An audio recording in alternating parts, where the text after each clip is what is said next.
Caríssimo diácono Carlos Augusto, caríssimo tenente-coronel Santos, caríssimos irmãos, caríssimas irmãs. A Igreja, na sua sabedoria, coloca para nós referenciais de fé. As nossas igrejas, as nossas catedrais são dedicadas a santos e santas. A nossa comunidade é dedicada a Nossa Senhora das Graças. Então ela para nós é o nosso referencial de fé. Seguindo o exemplo de Maria, certamente chegamos a Jesus. A verdadeira devoção em nada diminui o senhorio de Jesus, antes favorece. Porque a verdadeira devoção, ela é cristocêntrica. Ela nos leva a Jesus. E há pouco lembrava o mandamento da mãe: fazei tudo o que ele vos disser. O festejo é esse tempo de graça em que nós, durante 9 dias, iremos nos preparar para bem celebrar a festa da nossa padroeira. Não pode e não deve ser mais um festejo. Que nós busquemos viver esse tempo de graça, esse tempo de conversão, esse tempo forte de mudança de vida. E o tema do festejo nos convida a viver de forma sinodal a fraternidade, a comunhão, a solidariedade, ir ao encontro do outro. Isso é viver a sinodalidade. Isto é viver como cristão de verdade. Meus irmãos, nós vivemos tempos difíceis, onde a palavra de Deus nos convida a mergulhar nesse mistério, pois já estamos chegando ao final de mais um ano litúrgico. Domingo próximo iremos celebrar a solenidade de Cristo, Rei do Universo. E durante todo este ano, Jesus faz a sua caminhada rumo a Jerusalém. E Ele sabe de tudo o que irá acontecer com Ele. Então, aquele que assumiu a nossa humanidade, fazendo-se igual a nós em tudo menos no pecado, no seio virginal de Maria,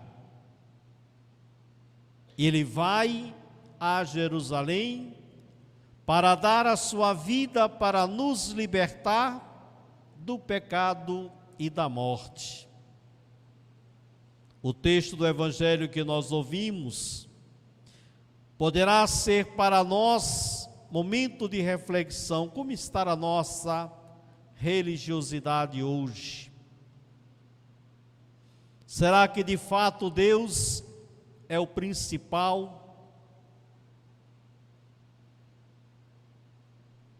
Ou nós apenas louvamos da boca para fora? Jesus, chegando a Jerusalém, chega no templo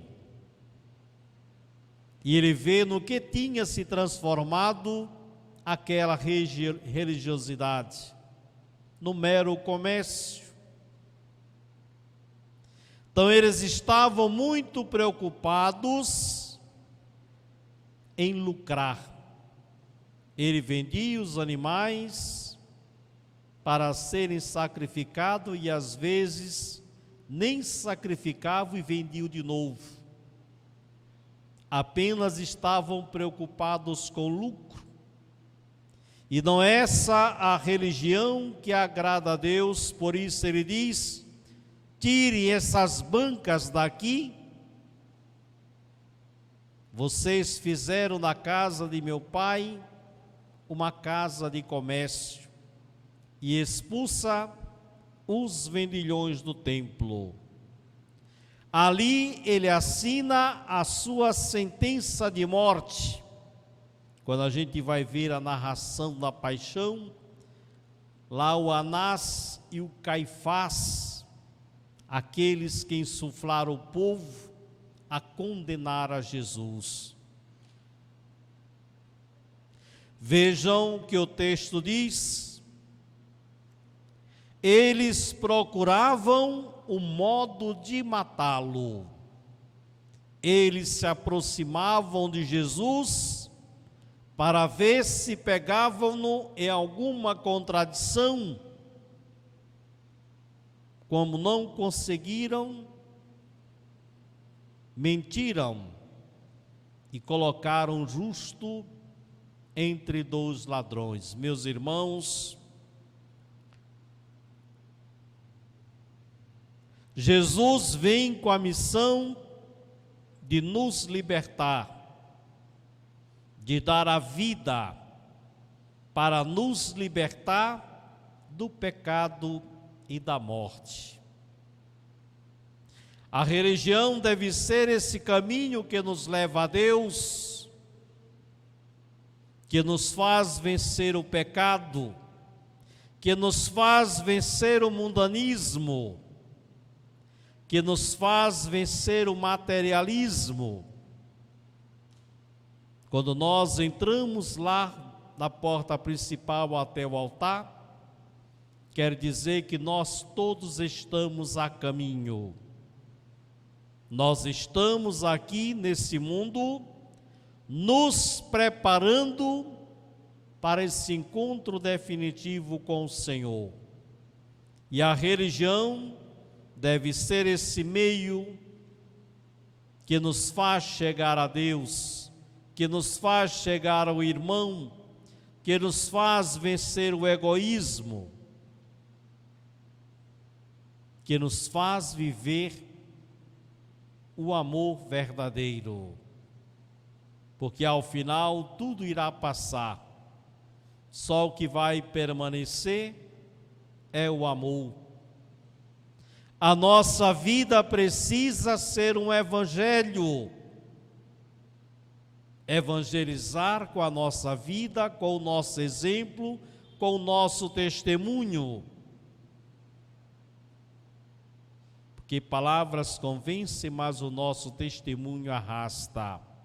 O exemplo de Jesus, porque o povo ficava fascinado quando Jesus falava. Será que a nossa vida é testemunho da presença de Deus neste mundo, marcado pelo ódio, pela divisão, pela rivalidade, pelos extremismos? Então nós cristãos temos esta missão de ser sinal da presença de Deus. E o bonito é saber que nós não estamos sozinhos. Deus caminha conosco e ainda nos dá a sua mãe para ser a nossa mãe. Esta mãe que está junto ao seu filho, intercedendo por cada um de nós, para que nunca falte o vinho do amor, do perdão, da solidariedade, da fraternidade, da justiça, da paz, para que a gente acredite que por pior que seja a tempestade, mas Ele já derrotou uma vez por todas o pecado e a morte. Ser cristão não é fácil, meus irmãos. Ser cristão é ir contra a corrente. Quando o mundo apresenta a felicidade E eu costumo dizer, felicidade é sinônimo de santidade. Sem santidade não há felicidade. Então, no primeiro impacto, a gente logo abraça a palavra. Mas a vivência cristã causa desconforto, é amargo. É isso que João quer dizer para nós. No primeiro momento, essa palavra é doce, mas depois ela se torna amarga, porque nós não podemos agradar a Deus e agradar ao mundo. Para ser cristão, temos de ter coragem de renunciar até a própria vida. Quem quer me seguir, renuncie-se a si mesmo, tome sua cruz e venha depois de mim. Falar de cruz, falar de renúncia, falar de porta estreita, onde se fala muito da liberdade em excesso, que acaba virando libertinagem. Importante é ser feliz, não importa como isso aconteça. Jesus deixa a sua palavra, deixa o caminho, deixa a sua mãe para ser a nossa mãe, aquela que diz lá nas bodas de Caná: fazei o que ele vos disser. Nós fazemos o que Deus nos manda. A quem nós estamos obedecendo? A Deus ou aos homens? Então, festejo é esse tempo de graças, esse tempo de bênçãos, que nos convida a voltar para esse caminho, comer esta palavra, deixar-se iluminar pela palavra de Deus, viver de acordo com a vontade. A nossa religiosidade deve nos levar a fazer a nossa experiência pessoal de Deus. Quem é Deus na minha vida? Qual a importância tem Deus em minha vida? Onde eu estou edificando a minha casa? Jesus chega a Jerusalém, olha aquela cidade santa e chora, porque os homens se distanciaram de Deus. Será que hoje é diferente? O grande João Paulo II dizia que os homens vivem como se Deus não existissem. Comiam, bebiam, casavam-se, davam-se em casamento. Muitas pessoas vivem como se Deus não existisse. E às vezes nós corremos o risco, estando dentro da igreja, ainda está longe de Deus. É fazer a nossa experiência através da oração, através da leitura orante da palavra de Deus, da docilidade ao Espírito Santo, a ouvir a voz do nosso pastor, que nos convida a viver de forma sinodal, na comunhão, da fraternidade, do encontro, da partilha, voltar ao exemplo das comunidades primitivas. Nós temos um só Deus, e esse Deus já deu a grande prova do seu amor por nós, quando nós chegamos no templo católico, a gente olha a imagem do crucificado. Não é para se adorar a um Cristo morto, Ali está a grande prova do amor de Deus por nós. Deus amou tanto o mundo, que deu seu Filho unigênito para que não morra todo que nele crê, mas tenha a vida eterna.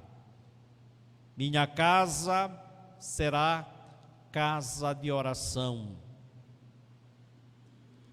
Que a sua casa, que a sua família seja casa de oração, casa da comunhão, seja uma igreja doméstica, local onde pode se encontrar a Deus. No entanto, vós fizestes dela um antro de ladrão.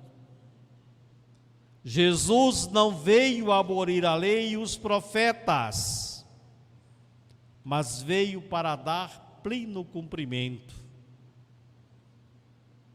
Então, disso, quando Jesus denuncia a hipocrisia, a superficialidade religiosa, ele se sente incomodado. A luz sempre incomoda as trevas, o bem sempre incomoda o mal, e eles procuravam matar Jesus. Mas desse grande pecado, dessa culpa maior, Deus tira um bem maior que a nossa salvação. Meus irmãos, que Maria nos ajude a viver como verdadeiros cristãos, sendo sal, sendo luz, sendo fermento, sendo testemunho da presença de Deus neste mundo. Não tenhamos vergonha da nossa fé, porque aquele que vai a Maria, certamente chega a Jesus. Que a Mãe de Deus caminhe conosco e alcance junto ao seu Filho a graça de que precisamos. Paulo sempre dizia: eu sou o que sou pela graça de Deus. E Maria é a dispensadora de todas as graças de que nós precisamos. Louvado seja o nosso Senhor Jesus Cristo.